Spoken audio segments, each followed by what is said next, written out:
Sumainyo ang kapayapaan.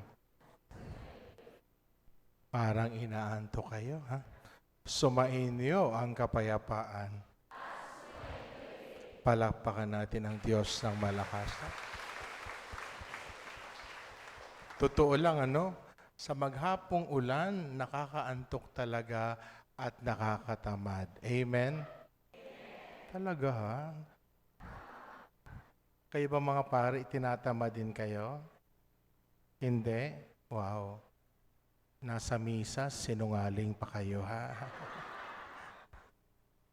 Alam nyo, natutuwa ako napunta uli dito, nabisita kayo, no?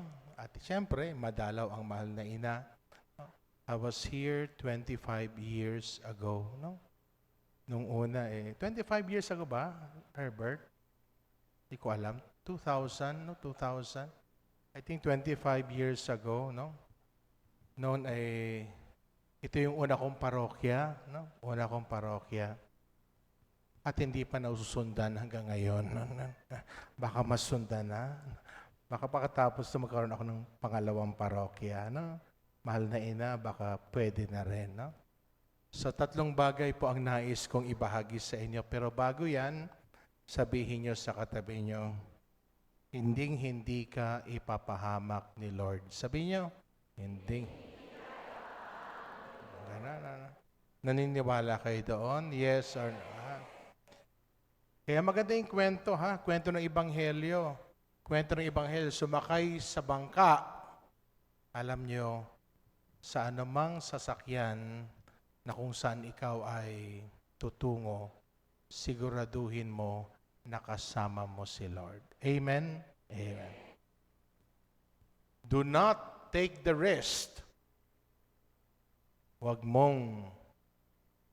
kang gagawa ng kung ano-ano na wala si Lord. Mahirap yon. Hindi yon ligtas. Amen? Amen. Alam niyo, sa araw na ito, pagpunta ko rito, si Father Herbert kasi nag-request, isama ko daw si Saint Charbel, no? At kasama ko rito si Saint Charbel, with the permission of Father Herbert. Father Herbert, okay lang ba pakatapos ng misa? Ha? Magbi-bless tayo na may sakit. Tamang-tama. Sabi sa akin nung kasama sa Christian, magbi-bless ba tayo, Father? Kung hindi, buti nagdala siya ng langis, no? So, gagawin natin yung pakatapos ng misa kasama yung mga pare na nandito. Amen? At alam nyo, nung buksan ko yung chapel sa Espiritu Santo, ang dami akong narinig na mga kwento. Ngayong hapon, nandun yung isang babae, pakatapos namin ng misa, lumapit yung isang babaeng katabi ko. Tumabi sa akin, sabi niya, Father, napakabuti ng Diyos. Sabi ko, bakit ka napunta pala rito? Sabi niya, Father, may stage 4 ako, gallbladder. Ano ba ganon? Stage 4 cancer sa gallbladder. First time ko narinig yun. Sabi ko, talaga? At di lang yun, Father, nag-metastasize na. O saan napunta? Father, sa liver ko. Ang dami kong bukol sa liver. O sabi ko, kumusta ka na ngayon? Father, nung simula akong magdasal, alam mo, Father, ang ginawa ng Diyos ng Himala, yung bukol ko sa liver na napakarami, isa na lang daw ang natira. Tapos, yung gallbladder na bukol doon, sabi niya, Father, yung napakalaking bukol doon, na ayaw ng doktor operahin kasi natatakot yung doktor. Ngayon, Father, ang liit na po. Sabi ng doktor, o sige, maghanda ka na, o operahin na natin. Pwede na. At nagtanong ni doktor, sabi niya, ano bang ginawa mo? Ang sagot niya lang daw, nagdasal siya at hiningi ng tulong ni Saint Charbel at yon, gumaling siya. Amen? Sabihin sa katabi, walang imposible kay Lord. Sabihin niyo, alam niyo sa Ebanghelyo, makinig kayo, Hoy, Cora, makinig ka. Chismosang ito. No, no, no, no. Ito ha, una. Yung paglakad ni Jesus sa tubig ay isang paalaala sa atin na hindi ordinaryong tao si Jesus. Alam nyo, when you go back to the Old Testament, in the book of the prophet Job, sa Salmo, in the book of the prophet Isaiah, palaging pinapaalala doon na ang Diyos ay naglalakad sa tubig. At yon ay patotoo uli na si Jesus ay hindi lamang tao, pagkos si Jesus ay Diyos. Sino sa inyo ang kayang lumakad sa tubig? Ay ngayon may mga gadget na, hindi niyo ba alam? Mga pare, hindi ba? May gadget na ngayon na sasakay ka lang doon, lalakad ka na sa tubig, no? Gusto niyong subukan mga pare? Pangalawa, anong pwedeng makita natin dito? Wow, ang galing naman ni Lord, no? Si Jesus ang Panginoon ng kalikasan at ng mga bagyo. Alam niyo yung bangka, kalimitan paalala sa atin, yan ay simbolo ng isang simbahan. Simbolo ng komunidad, simbolo ng pamilya. Lahat tayo ay nakasakay sa bangka. At dahil sumasakay tayo sa bangka, ay, ang laki mo na pala ha. Diyos ko, ang laki mo na, ang tangkad mo na ha. Ilang taong ka na? Ilang taong ka na? 31? Talaga, nung nandito ako, Herbert, bata pa yan. May asawa ka na? Oh, may boyfriend ka? Sigurado ha? May crush ka? Wala, no? Buti naman, no? Maliit pa yan dati, no? At araw-araw, sa ating buhay, hindi pwede mawala yung mga pagsubok. Alam mo, one time may nagkwento, sabi niya, maganda naman ang trabaho niya, maayos naman ang asawa niya, okay naman ang mga anak niya, bakit daw araw-araw hindi pa rin kompleto ang kanyang buhay? Ang paalala sa kanya ay ito, huwag mong hangarin ang isang perpektong buhay dito sa mundo. Palaging may kulang talaga. At ang perpektong buhay ay hindi makakamit dito, magos hindi makakamit sa pangalawang buhay na inaasam-asam natin. At sabi doon, kahit imperfect, maraming kulang sa buhay, pag si Jesus ang kasama mo, all imperfections, Jesus will make it perfect for all of us. Amen? Amen.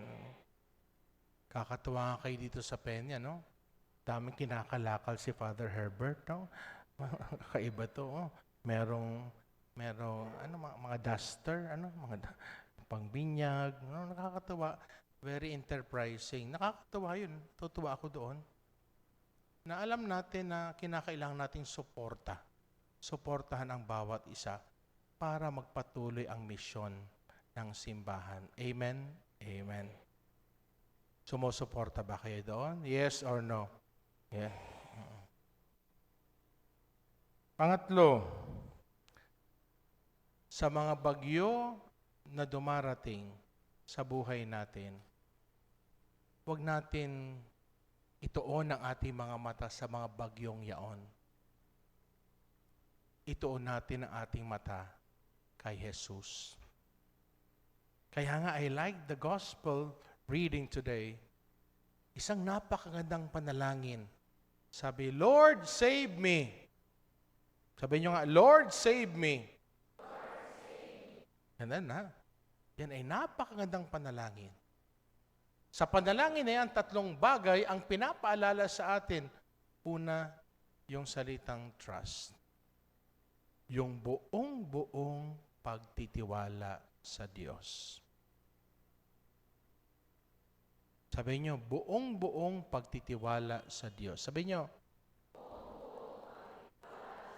Sino sa inyo ang buong-buo ang pagtitiwala sa Diyos? Pumalakpak ng malakas. Talaga. Sabihin niyo sa katabi niyo, may tiwala ako kay Lord. Sabihin niyo.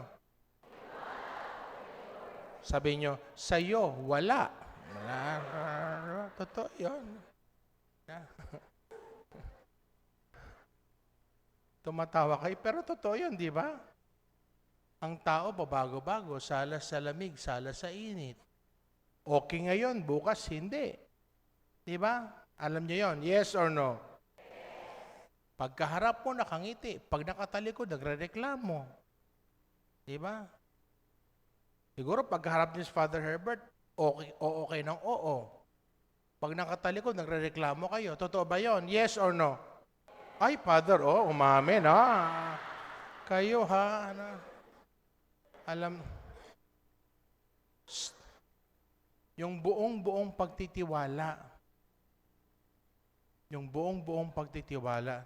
Naalala ko, meron, Kuya Rodel, meron tayo ditong kasama dati, no? Yung may kahinaan sa pag-iisip, no? Yung namatay na rin siguro yun.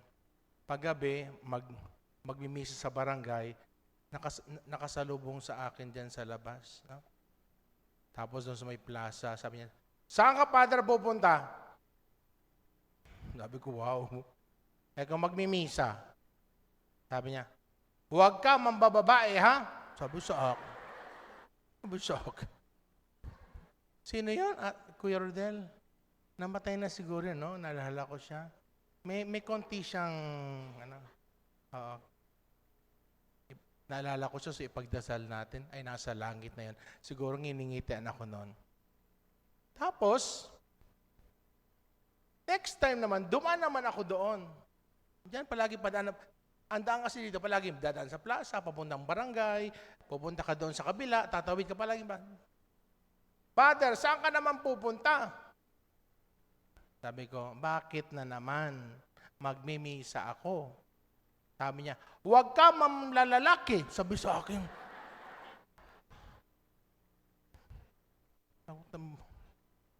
Pero natutuwa ako sa kanya, no? Yung mga paalaala, di ba? Hindi yung paalaala yung pambabae, hindi panlalaki. Yung paalaala na ay yung katapatan sa pagkapari. Nakakatuwa yun, no? Kaya nga, sa buhay natin, kinakailangan buong-buo ang ating pagtitiwala kay Lord. Pwedeng malakas ka ngayon, bukas hindi. Pwedeng okay ka ngayon, bukas hindi. Pwede yan. Pangalawa, yung humility, yung kababaang loob. Pag sinabi mo, Lord, save me, ibig sabihin to, Lord, hindi ko po talaga kaya. Alam nyo, yun ang medyo mahirap, no? Tanggapin yung kahinaan natin. Lord, hindi ko po talaga kaya. I stay in a community now. I always remind one another and even myself. Sabi ko, hindi kahinaan ang humingi ng tulong. Hindi kahinaan ang humingi ng tawad. Hindi kahinaan ang tanggapin ang pagkakamali. Ito ay kalakasan na sana matatagpuan sa bawat puso ng isang taong merong kababaang loob. Yung humility, no? Iwasan na natin yung pagandahan, pagalingan, no? Ewan ko, may kwento ako dito, no? Hindi ko nagkikwento, baka maalaala nyo pa, no? Pagdating ko, Father Herbert, yung pagdating ko dito, may mga nagpapakilala. Pag nagawa namin yan, may mga ganun-ganon. Biniro ko sila, sige, kung pinagawa nyo yan, tuklapin nyo. Iuwi nyo sa bahay nyo. At ayoko nang marinig yan. Sa awa ng Diyos, tumigil naman. Pero totoo, di ba? Wala tayong pwedeng ipagmalaki. Lahat naman ay galing sa Diyos. No? Marami ako nakikita sa inyo nung panahon ko dito matatanda na, hanggang ngayon buhay pa kayo, ha? Tandaan nyo, ha? Baka akala nyo forever dito, ha? O harapin ng katabi, sabihin nyo, inaantay ka na ni Lord. Sabihin nyo, sabihin nyo, Diba? Oo, buhay. Buhay pa sila. Oo, buhay pa. Grabe, Lord. Tapos ngayon, sa chapel kanina, may magkakapatid, sabi niya, Father, i-bless mo kami kasi pupunta kami sa States. Mag-attend daw sila ng birthday ng nanay nila. Yung mga kausap ko matatanda na. Sabi ko, mag-a-attend kayo ng birthday ng nanay nyo? Opo, Father. Ilang taon ang nanay nyo? 95. Wow. Yung mga kausap, mga 70, 70 yun, 75. Sabi ko, wow. Lumalakad pa ba ang nanay nyo? Sabi niya, sabi nung isa, Father, medyo. Ay, sabi ko, pilay. Nag-ano na lang daw. Walker ba yun, no? 95, no? Tapos, habang kinikwento ko yon, yung nasa harapan naman nagsalita. Sabi niya, ako, Father, ang nanay ko namatay 92. Sabi niya. Sabi, ilang taong ka na? Ako, Father. Sabi niya, ako, Father, 77. Sabi ko, nanay mo 92, ikaw 77. Abutin mo kaya yon? Sabi niya, siguro, Father. Sabi ko, huwag kang pakasure. Totoo naman, di ba? Nothing is sure, no? Alam niyo yan, di ba? Yung isang kasama natin dito, nasaan, namatay yung kanyang anak. Ilang taon yun? Nagsasakristan dito. O, ilang taon yun? 20, di ba? So, ganun lang yun. Ilang taon? 25. Naunahan ka ng anak mo. Na-miss mo ba siya? Sumunod ka. The joke lang si Emily, di ba? Humility. Sabi niyo sa katabi niyo, huwag kang mayabang. Sabi niyo, alam niyo, hindi ko makalimutan, ha? Isa sa mga naglingkod dito ay si Kuya Leonard, no? Ay, tahimik yun. Totoo. Oh, huwag kang umiyak. Huwag kang drumama, tumigil ka, makinig ka. Totoo, Kuya Rodel can attest to that. Siya ba yung finance natin? Tama ako? Finance siya, no? Napakatahimik nun si Kuya. Napakatahimik. Yun ang maganda, naglilingkod na hindi maingay. Naglilingkod na tahimik. Hindi kinakailangan ng palakpakan, hindi kinakailangan. Dahil ang pinaglilingkuran natin ay ang Diyos. No? Naalala ko dito, pag Sabado, yung mga MBG, naglilinis dito. No? Parang nandito sila, buhay pa pala yung mga MBG. No? Naglilinis sila dito. Hindi pa ganito dati, Herbert, yung sahig. No? Naglilinis sila.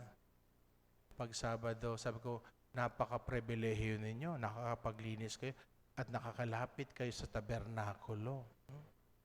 Kaya tuwang-tuwa sila, naglilinis sila. No? Kuminsan sinisilip ko kung nagchichismisan. Hindi naman. Naglilinis talaga. No? Isa rin siguro yung magandang katang yung tahimik na paglilingkod. Na merong kababaang loob. Kami rin mga pare. Alam mga pare, we come and go. No? We come and go. We go where we are sent. Kayong dalawa, ay mga bata pa to, no? Ilang taong ka ng pare? Ikaw? 1 year ka? Talaga? Ikaw? Ilang waistline mo? 17 years ka ng pare? Talaga? Saan ka? Borongan ka? Ikaw? Saan ka? Ha? Dipolog. Ikaw, taga saan ka? Wow. Ilan taon ka na, Herbert? 14? Wow. Imagine 14 yan. Classmate lang kami yan. Imagine, no? So, grabe talaga yung biyaya. Alam nyo, siguro tandaan nyo to yung kababaang loob, no? Sana ito yung isa sa mga bagay na bumarka sa atin, no? Katulad ng ating mahal na ina. Tahimik na naglilingkod, no? At pangatlo, una, trust. Pangalawa, humility. Yung pangatlo, ay pagsunod, no? Sundin si Jesus. My brothers and sisters, as we celebrate this Mass, 19th Sunday, the Ordinary Time, third day of our novena, napaka-espesyal na araw na ito. Dahil nga, tinext ako ni Father Herbert at dalhin St. Charbel, no? Modelo ng katahimikan. Hindi kinakailangan maingay. Modelo ng simpleng buhay. No? Simpleng buhay. Modelo ng sakripisyo. Kaya nga, merong isang bagay na natutunan ako sa kanya ay yung inaasam-asam ko yung pananahimik araw-araw. No? Siguro, Father Herbert, kapatid kong pare, matutunan nyo rin ito, no? Kasi for the past 25 years, punong-puno ng laban ang buhay ko. No? Punta dito, punta doon. No? Akala ko yun ang buod ng pagkapari. But the Lord reminded me. It was a wake-up call for me, and I thank the Lord for doing that. Sabi sa akin ng Diyos, I ordained you not to do this and do that. I ordained you to be with me. You spend a lot of time doing your ministry, but you forget one important thing, and that is to spend time with me. Ay bumulaga sa akin yun. Sabi ko, Lord, nagmimisa naman ako. Sabi niya, Lord, that's not what I mean. You spend time. Spend time with me. So I started spending time with the Lord, and I learned that from St. Charbel. I started with 5 minutes, 10 minutes, 30 minutes, 1 hour. And now I can go as far as 2 hours spending time with the Lord. And it has made me a lot different as a priest and as I work with young people and as I do work with people around me. Napakabuti ng Diyos, no? Dahil isa sa mga lugar na napuntahan ko ay ang Peña. No? Gali ako noon sa St. Joseph. Alam mo yung Kuya Rodel, Project 3. Hinihatid ako dito ng mga taga St. Joseph. At paghatid nila, may dala-dala silang isang sakong bigas. Sabi ko, akala siguro nila walang pagkain dito. Pero tama-tama kahapon, nagkita kami ni Bishop Bacani. Nung ako'y tawagin ni Cardinal Sin na pupunta dito, agad kong tinawagan si Bishop Bacani para magpaalam. Sabi ko, Bishop Bacani, aalis na po ako sa Project 3 kasi akong palaging kasama niya.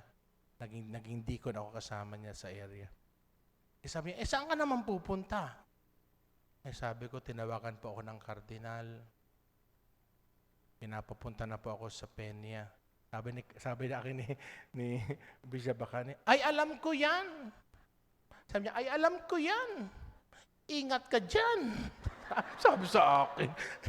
Sabi ko, Bishop naman, pananakot naman yan.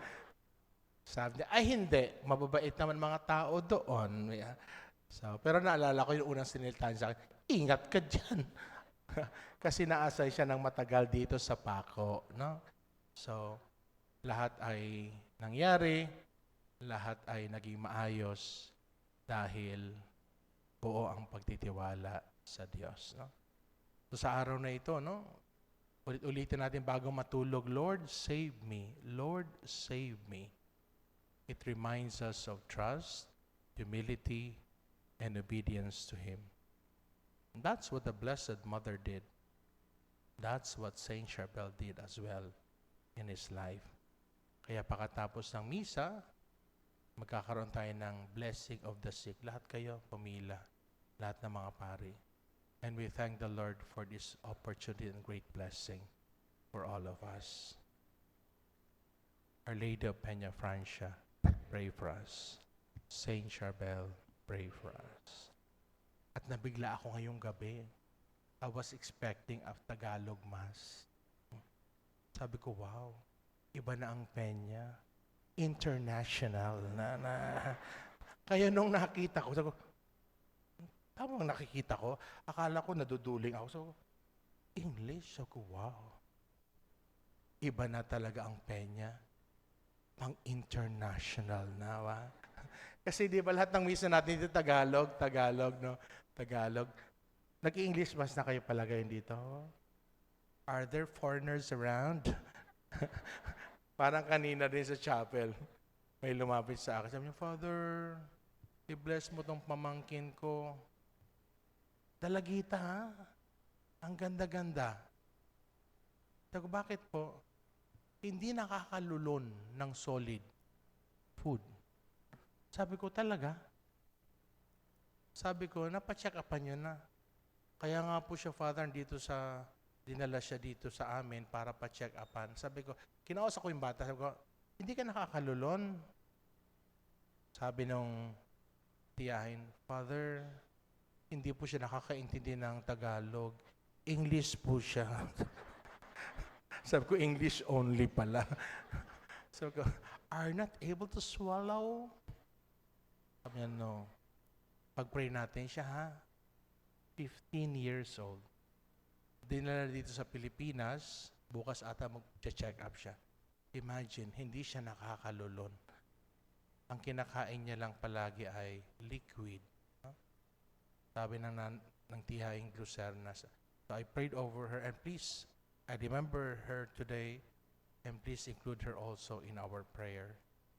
Na sana mabigyan ng pagkakataon na mamuhay ng normal. Please all stand. I believe